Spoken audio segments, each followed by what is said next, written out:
Salamo 2:30 Fihirana fiakarana. Andriamanitro, tsarovy Davida noho ny fiahiny rehetra. Dia nianiana tamin'Andriamanitra sy nivoady tamin'ny maherin'i Jakoba hoe: tsy mba hiditra ao andaiko aho, na hiakatra amin'ny farafara fiandriako, tsy mba havelo ankatory ny masoko, na ho rendrehana ny masoko. Mandra-pahitako fitoerana ho an'Andriamanitra, dia fonenana ho an'ny maherin'i Jakoba. Indro nandre azy tany Efrata isika, nahita azy tao Misa anaty ala isika.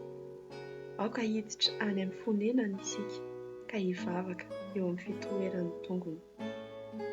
Hitsangan'Andriamanitro ho amin'ny fitsaharanao, dia ianao sy ny fiaran'ny herinao.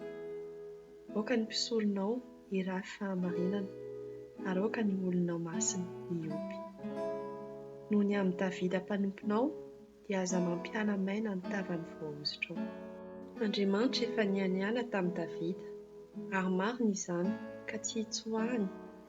Niateraky ny kibonao no apetraka eo ambonin'ny seza fiandriananao.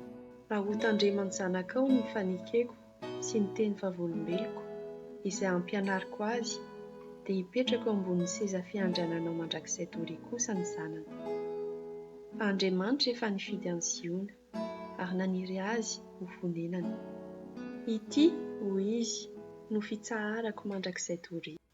Eto no honenako, efa niriko ity, ho tahiko tokoa ny fihinananao, ho vokisako hanina ny malahelo ao.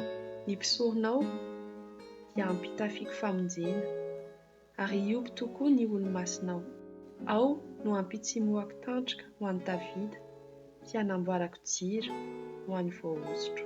Ny fahavalony ampitafiako henatra, fa eo aminy kosa no hamirapiratra ny satro-boninahiny.